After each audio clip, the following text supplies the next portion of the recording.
Poursuivons notre entretien avec Isabelle Sapé. Quelles transactions subiront les modifications les plus profondes lors de la mise en œuvre de ce règlement? Alors en fait, je rappelle le principe qui a été retenu, c'est le principe général de reconnaissance dans le compte de résultat du risque couvert et des effets de la couverture. Donc les opérations simples ne verront aucun changement dans leur traduction comptable. En revanche, pour les opérations complexes, dans certains cas, elles devront être cédées en plusieurs opérations pour traduire d'un côté l'opération de couverture et de l'autre le risque complémentaire pris par l'entreprise. Par ailleurs, le règlement est plus précis, il est assorti d'une note de présentation qui comprend de nombreux exemples. Cette note de présentation vise à aider les professionnels et les entreprises à appliquer ce nouveau texte. Donc, les précisions apportées et la traduction pratique au travers d'exemples pourront conduire à remettre en cause certaines pratiques des entreprises.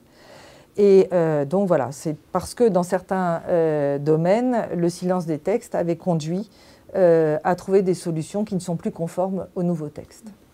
Là, vous faites par exemple référence à la gestion centralisée du risque de change dans les groupes. Alors effectivement, on peut penser à la gestion centralisée des risques de change.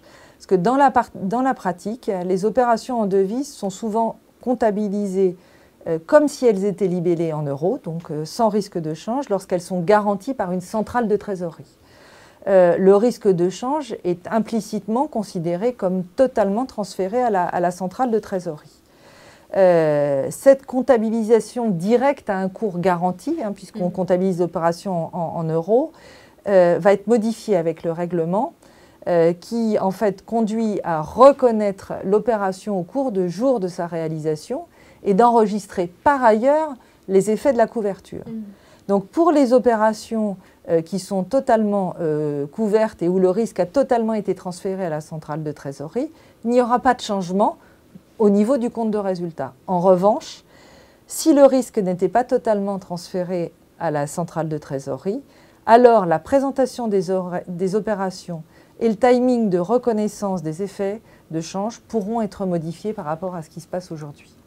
Eh bien, merci pour ces précisions. À bientôt.